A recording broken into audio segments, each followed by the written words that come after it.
It is a final in Minneapolis. Game 3 of the NBA playoffs first round is over, and the Minnesota Timberwolves have won 121 to 105. The Timberwolves were led by Jimmy Butler with 28 points. The Houston Rockets, who convincingly won Game 2 and won Game 1 by 3, were led tonight by James Harden with 29 points.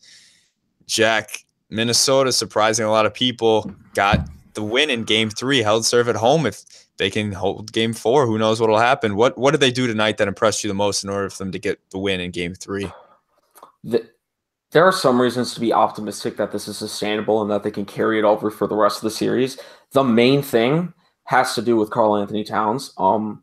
We talked in our first podcast about the series about how Karl Anthony Towns needed to get more than 9 shots, which happened today. He got how many did he get? Hold on, let me see this. He got 13, which is not a ton more. But part of the reason that he doesn't get a ton of shots is because Houston is doubling him whenever he gets into the post. And they were doing that in the first 2 games of the series, and Towns didn't know what to deal with it, and he often ended up shooting a bunch of really contested, bad fadeaway jumpers that threes, really. Yeah, I mean, he can make threes when it's like a catch and shoot wide open shot, but he's not Curry. Okay, he can't. And you don't want to take in 9 threes a game. I think he took 9 in Game 2, actually, or Game 1 or Game 2, one of them. He Game took 2. A lot of threes in the first 2 games, and in this game he was much more effective as a passer, and that's how you have to beat double teams in the NBA. You need to create. Because think about it, if someone's doubling you, there's an open guy somewhere on the court, and he did a much better job of moving the ball around in this particular game. In the second quarter, I think the Timberwolves went to this lineup where they had Towns at center, but they had 4 guards. They had Butler, Crawford, Rose, and Teague. And while not a lot of those guys are three-point shooters, they're good enough as playmakers where if Towns can get the ball out of the post, they can create ping-pong pass sequences where Houston got behind, and Minnesota shot the ball well enough today, especially from outside. They shot 55%. They shot amazing. They shot, just like you said, 56% from 3 and 50% from the field. They shot really well. And here's the thing. That part, I don't think it's sustainable because I don't think they have the three-point shooters to actually continue shooting that well. But what I do think is sustainable is this idea of Towns getting the ball out to a bunch of playmakers, cutters, like a Derrick Rose, like a Teague. The Timberwolves have some interesting passers who, if they get the ball on the move with some room to navigate, they can make plays. And Derrick Rose showed that today in particular. He had 17 points off the bench. Yeah, he was plus 13. Only played 21 minutes. 21 minutes, 8 of 16 from the field. I don't even know how he got 16 shots in 21 minutes. That's a little ridiculous to me, but he was productive. That's all that matters. When he's productive, I'm okay with it. Right. He's riding his luck a little bit. I mean, we haven't seen this type of production from him since he took the second most shots on the team tonight. And he only played 21 minutes. Oh my gosh! They shot the ball really, really well tonight for their typical averages. But that passing out of the post idea, I like that. It's going to open up more space for Towns and everyone involved. However, and this is where the problems start, they can't shoot. I don't care that they shot well in this game. Every team can have one-offs. The Timberwolves, we have a season's worth of data that says that these guys cannot space the floor. And that in the series against a team that has a ton of long wing defenders that can cover a lot of ground is killer. I mean, we saw it in Game 2. The Timberwolves offense just completely died. Even with Towns and Butler in the game, they just couldn't do anything. And while they did play well, I need to see this. Maybe they can ride their luck into another game. I don't know. But I wouldn't bet on it.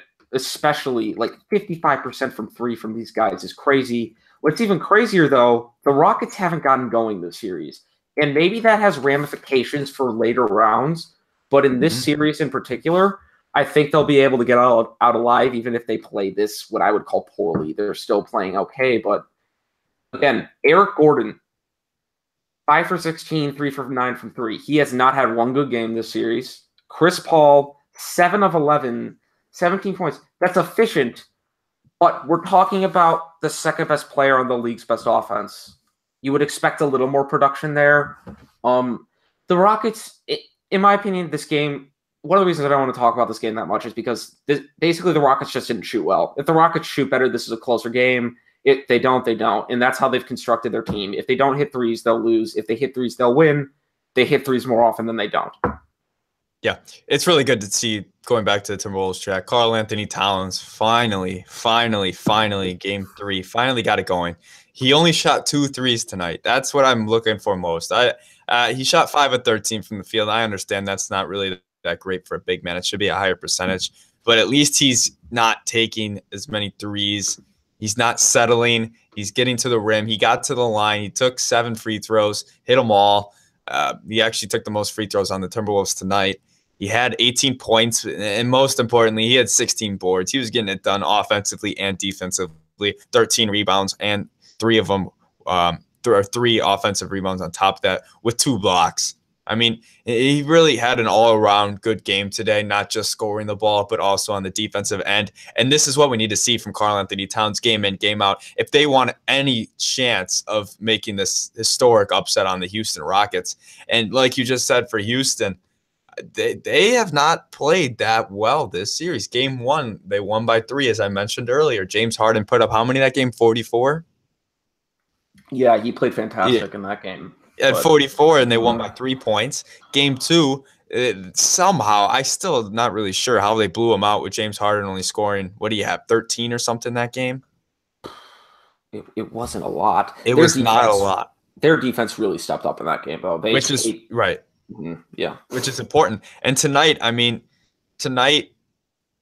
James Harden wasn't the best again. 9 of 21 from the field, 3 of 8 from 3. Yes, he led the team with points with 29, but I mean, Chris Paul he played well tonight. He had 17, 7 and 11, 1 and 3. But they got some bench production. They've got Ryan Anderson, who I think today was his first game in this series. He contributed really well, 4 of 6 from 3 with 12 points. This team is kind of, they've got the potential to be deep, which is scary, knowing that their starters are full of superstars in Chris Paul, James Harden, and then the up-and-coming most improved player candidate, Clint Capella. Mm-hmm. I want to see the Rockets put together a full game, and then we can see where they're at. I think there are long-term ramifications that we can get into once this series ends or gets nearer to the end. But let's just see how this plays out for the rest of the series before we make conclusions. A couple of small things for the rest of the series for the Wolves that I want to get into, because we're probably not going to talk about them a ton after this. Taj Gibson and Karl Anthony Towns, when they play together, while it was okay today, that group offensively just can't hang. There's not enough spacing. Karl Anthony Towns can't post up. Whoever's guarding Taj Gibson just doubles. Those two in the second half, Thibodeau smartly, even though I don't think he's been the greatest coach this year, took out Taj Gibson a little bit more, played him more as a backup center type. I thought that was a smart decision. Another small thing, what else? James Harden. There are times where in games, especially as a playmaker, he just makes lazy plays, lazy turnovers, just kind of loafs around, just is kind of like, you know what, we have another game. I don't want to really try that hard. I want to save my energy. It's one of the most infuriating things about him, because he can dominate games when he feels like it. He can just take a game over. We saw it in game 1, but in this game, he was just, especially in the third and fourth quarters, kind of reckless. I don't want, and by the way, I'm not overreacting. I'm not saying, oh, Harden's can't do it in the playoffs or anything like that. I'm just saying, I want that. We can have that conversation at a later point, but yeah, but I just want to see more consistency. That's what separates the great players from the really, really good players in a historical context.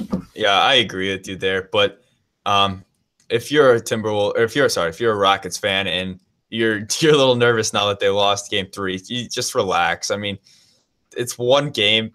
I think a lot of people expected for this series to split up in Minnesota. I think most people had Rockets in 5 just because they respect the talent on Minnesota's team. As long as they get the job done in game 4, they're fine. They should come out in game 4 as if it's a game 7, though, because I mean, if they win game 4, it's completely over. Minnesota's not going to win 3 in a row. But if they let Minnesota hold serve at home, this series becomes a best of 3, and it becomes very interesting. And that's the last thing they need with the expectations that they have. But for right now, there's nothing to worry about if you're a Houston fan. They have not played well this series. I expect them to bounce back. I would hope that they'd bounce back, but never know. Game 4 prediction, I have Houston. I think it'll be a close one, but I think they do get the job done in Minnesota and close it out in 5. Jack, what do you think? I do as well. I have Houston winning, and actually kind of comfortably. I think that they shoot threes a lot better, particularly their support guys. And also, Derrick Rose shooting the second most shots on a team game after game feels like a bad strategy in 2018. This isn't I totally agree. 2011 era Chicago Bulls Derrick Rose. Like, let's to their credit, it has worked. It has worked, but I said on the last podcast, I was saying how it's a problem that Derrick Rose is taking this many shots in that little of minutes. And I think I totally agree with you on that, where it's going to come to bite them eventually. There's no way. There's just no way. Mm-hmm.